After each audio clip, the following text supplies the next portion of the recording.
আমি ২০ বছর ধরে সাংবাদিকতা পেশায় জড়িত।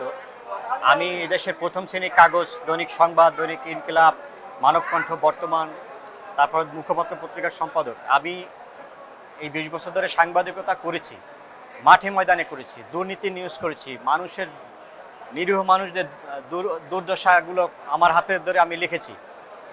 আমি কিভাবে এই হত্যা মামলায় জড়িত থাকব? আমার বিরুদ্ধে হয়রানিমূলক মিথ্যা মামলা এই সরকার এসে মার্ডার মামলাগুলো দিয়েছে। আমাকে আমার মোবাইল থেকে শুরু করে আমার যদি ট্রেকিং করে তো ওই স্পটগুলো দেখলে আইন শৃঙ্খলা বাহিনী দেখলে আমাকে পাবে না, কিন্তু আমাকে হয়রানি করার জন্য আমাকে এক এক করে ৩টে হত্যা মামলা আসামি বানিয়েছে।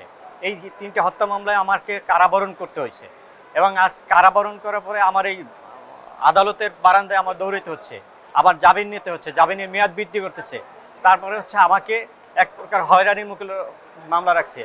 একটা মামলা দিচ্ছে পল্টন থানা হত্যা মামলা, সেই পল্টন থানা হত্যা মামলায় ৭০৪ জন আসামি হলো এজাহারভুক্ত আসামি, তার ভিতরে আমার অজ্ঞাত মামলা ও ঢুকাই দিয়েছে। সেখানে হচ্ছে ১২,০০০ অজ্ঞাত আসামি দেখাইছে। এই সমস্ত হয়রানিমূলক মিথ্যা মামলাগুলো এই সরকার সাজিয়ে মানুষকে হয়রানির ভিতরে ঠেলে দিচ্ছে, বিপদের দিকে ঠেলে দিচ্ছে এবং নিঃস্ব করে সারছে। এই সমস্ত হত্যা মামলা থেকে আমরা মুক্তি চাই। সাংবাদিকদের বিরুদ্ধে মামলা দিয়ে সাংবাদিকদেরকে কারাগারে পাঠিয়ে তারপরে সাংবাদিকদের গণমাধ্যমে হামলা করে মব সৃষ্টি করে, এগুলো হচ্ছে যে গণমাধ্যমের স্বাধীনতাকে হস্তক্ষেপ করা। যাতে সরকার অন্যায় অবিচার করবে, গণমাধ্যম সেটা তুলে ধরতে পারবে না, সাংবাদিকরা ভয়ের ভিতরে থাকবে, তাদের ওই অপকর্মগুলো তুলে ধরতে পারবে না, যার কারণে এই হত্যা মামলাগুলোর হলো তার উদাহরণ হিসেবে। এই হত্যা মামলায় কোনো আইনি দিক বিবেচনা করে কোনো কিছু হয় নাই।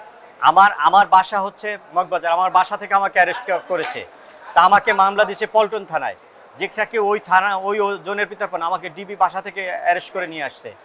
এবং সেখানে যে ইয়েতে উচিত ছিল যে একটা মামলায় আসামি ধরতে গেলে তার মামলায় নাম থাকতে হবে, তারপরে তাকে ওই সংশ্লিষ্ট থানায় মামলা দেখাতে হবে, তারপরে তাকে সেভাবে তার তদন্ত যদি সে দোষী সাব্যস্ত হয় কিংবা প্রাইমারি ইনকোয়ারিতে যদি সাব্যস্ত হয় কিছু পাইলে সেটা করবে, সেটা না করে এবং ধরে নেওয়া, বাসা থেকে ধরে নেওয়া সন্ত্রাসী মতো এবং টর্চার করে তারপরে মামলা ঢুকে দিয়ে কারাগারে প্রেরণ করে দিচ্ছে।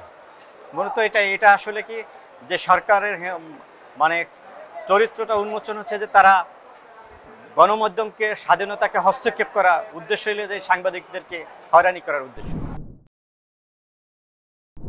আমাকে যখনকার অ্যারেস্ট করে, আমি তো একজন পেশাদার সাংবাদিক, আমি ঢাকা রিপোর্টার্স ইউনিটির ৩-৪ বারের নেতৃত্বে ছিলাম।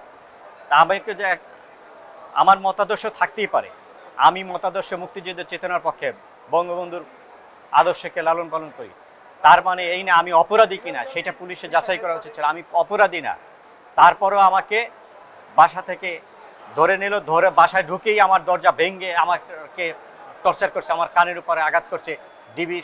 ডিবির এডিসি ছিল, ডিসি ছিল, তাদের নেতৃত্বে একটা বাহিনী, ২০-২৫ জনের একটা বাহিনী। তারপর আমাকে ডিবিতে নিল, ডিবিতে নেওয়ার পর আমাকে বসিয়ে হ্যান্ডকাপ করিয়ে একেবারে তারপর আমাকে ওখানে মারধর করছে, আমার শরীরে টর্চার করছে এবং তারপর আমাকে মিথ্যা স্বীকারোক্তি দিতে বলছে। আমি মিথ্যা স্বীকারোক্তি দিই নাই, যেটা সত্য সেটাকে আমি তুলে ধরছি। জাতিসংঘ থেকে, মানবাধিকার সংস্থা থেকে যারাই এই বিষয়গুলো দেখছেন, মানবাধিকার বিষয়গুলো, এই সরকার যে মানবাধিকারের পক্ষে না, মানবাধিকারকে হত্যা করেছে, যে গণমাধ্যমের স্বাধীনতাকে হত্যা করেছে, মানুষের নিরাপত্তাগুলোকে হত্যা করছে, যে উদ্দেশ্যমূলক এবং হয়রানি করার উদ্দেশ্যে, আমি বলবো যে মামলাগুলো হয়েছে এই মামলাগুলো সঠিক তদন্ত দরকার এবং সেই সঠিক তদন্ত যে আন্তর্জাতিক পর্যায়ে জাতিসংঘ বলি, মানবাধিকার সংস্থা বলি, তাদের হস্তক্ষেপ দরকার। যে এই সরকার যে সাংবাদিকদের উপর দমন, নিপীড়ন এবং নির্যাতন যেটা চালাচ্ছে, এটাকে মানে সঠিকভাবে তদন্ত করে ন্যায় বিচারটাই তাদের। যেখানে একজন সাংবাদিক হলো সমাজের দর্পণ, যেখানে সাংবাদিকরা মানুষের দুর্দশা, মানুষের বিচার ব্যবস্থাকে মানে জাতির বিবেক হিসেবে সমস্ত অন্যায়গুলোকে তুলে ধরে তাদেরকে, তারা কি কখনো এরকম হত্যাকাণ্ডের সাথে জড়িত হতে পারে? এবং হত্যাকাণ্ড যে এখানে জড়িত করছে এটাকে সরকারের অসৎ উদ্দেশ্য নিয়ে, এবং অসৎ উদ্দেশ্যের ফলে তারা ইলিগাল জায়গাগুলোকে বৈধতা দেওয়ার জন্য, মানে অনৈতিক সমাজকে খারাপ কাজগুলোকে বৈধতা করার জন্য সাংবাদিকদেরকে এরকম মানে হস্তক্ষেপ করে তাদেরকে গণমাধ্যমের স্বাধীনতাকে ধ্বংস করার তারা করছে। ভয় ফিল করি সেটা হচ্ছে যে কখন যেন আমাকে আবার পুলিশ অ্যারেস্ট করে নিয়ে যায়, কারণ আমি তো অন্যায় অবিচারের মাধ্যমে, যেটা হচ্ছে আমার উপর অন্যায় করা হয়েছে, আমাকে হত্যা মামলা আসামি করা হয়েছে। কেন একজন সাংবাদিক যদি কখনো তার কলমের দ্বারা লেখনীর দ্বারা যদি কখনো কেউ যদি ক্ষতিগ্রস্ত হয়, সে তাহলে তার সেই সাংবাদিকদের উপরে যে আইন যেটা প্রভাবিত আছে সেটাকে গণমাধ্যম দিয়ে মামলা দেবে। হয় সাংবাদিকদের মানহানি, সাংবাদিকরা লেখলে মানহানি মামলা হতে পারে, তাহলে মানহানি মামলা দেবে, সেটাকে কেন হত্যা মামলা দিবে?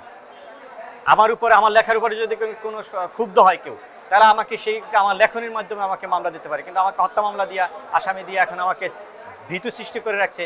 আবার কোনো কিছু মানে আমাদের লিখতে গেলে তো এখানে হুমকি দেওয়া হচ্ছে, এবং আমরা এখন প্রত্যেকটা মুহূর্তে চিন্তা করি যে আমাকে বাসার দরজায় কে আবার ওরকম ডিবের মতো নখ দিচ্ছে যে আমাকে কখন ধরে নিয়ে যায়।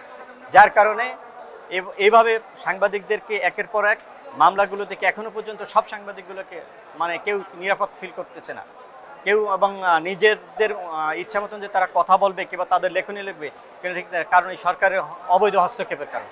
যখন ছাত্রদেরকে ধরে নিয়ে আসা হচ্ছিল কোর্টে, কোনো আইনজীবী তাদের পক্ষে দাঁড়াচ্ছিল না।